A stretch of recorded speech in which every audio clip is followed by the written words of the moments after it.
Srikanth centre అనేవి మొత్తం collab కొడుతున్నావు. అసలు నీకు శ్రీకాంత్ అన్న ఎట్లా పరిచయం? అన్న నేను నారాయణగూడ మైఫిల్ లేరా నా కాలేజ్ కేశవరాల్ కాలేజ్ అన్న నేను ఉంటుండే. అన్న వస్తుండే అన్న, మేము ఇట్లనే గంజా అవుతుండే అన్న. ఎందుకంటే అన్న ఇవి ఏదని చెప్పి మాకు చెప్తుండే. ఒకరోజు నన్ను బండి మీద ఎక్కించుకొని మా మీద తీసుకొని పోయి తుమారా బేటా ఇసా కర్రా తుమారా బేటా బురా అవుజారా అని చెప్పి చెప్పిండు అన్న. అప్పటి నుంచి అన్న మన ఇంటి మనిషి లెక్క అన్న. యాడబోయినావయ్యా మా వెన్నెల చంద్రుడా, మళ్ళీ తిరిగి రావయ్యా వరాల పుత్రుడా. ఇప్పుడు ఇంటి మనిషి లెక్క అంటున్నావు. అన్న పోయినప్పుడు నీ ఫీలింగ్ ఏముండే? ఫీలింగ్ అంటే బ్యాక్ బోన్ వెళ్ళిపోయింది అన్న. మెయిన్ పిల్లర్ లేనప్పుడు మనం ఏముంది.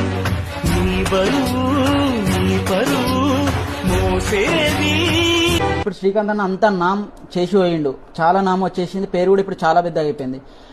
శ్రీకాంత్ అన్న ఏమేం చేసిండు, నువ్వేమేం చేస్తలేవు? అలా నీకేమైనా తెలుసా పాయింట్స్ కొన్ని? తెలుసన్నా కానీ ఏంటంటే శ్రీకాంత్ అన్న నేను చెప్తున్నా, శ్రీకాంత్ అన్న అందరితో మంచిగా ఉండే. ఇంకోటి ఎక్కడ లోన్ పని చేయలేడు, ఆయన పని ఆయన చేసుకోండు.